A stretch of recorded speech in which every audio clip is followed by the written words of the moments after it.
เป็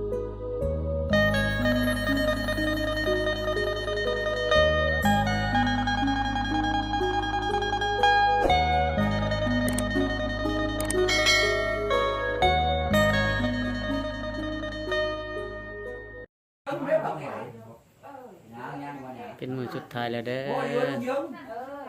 มือนี้นะ4 มื้อแล้วนะเป็นมือสุดท้ายแล้วครับสวัสดีและสวัสดีเด้อพี่น้องกับ4ชั่วโมงทุกคนเนาะต่างประเทศทั้งลาวทั้งไทยพี่น้องวันนี้ก็เป็นมือสุดท้ายของการดำสงการของพ่อเฒ่าเฮาเนาะ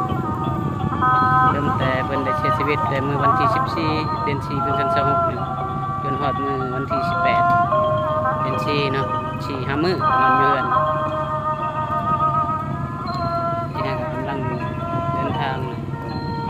สงการเพิ่นก็ให้พ่อเฒ่าไปขึ้นสวรรค์สักการนี่เด้อถ้าศาสนามีจริงก็ขอให้เป็นลูกเป็นหลานคือเก่าวันอื่น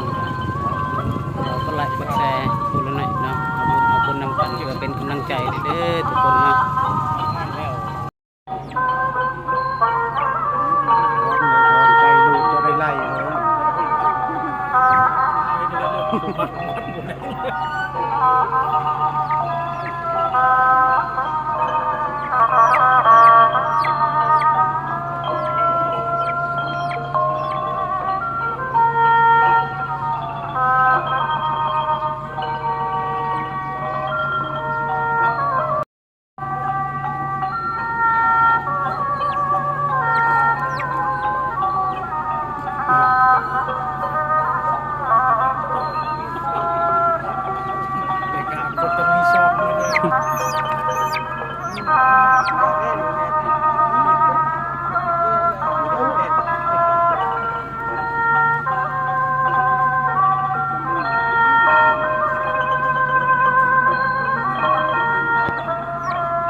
หลังของเราไทยทั้งปีไทยกลางคนจ้ะ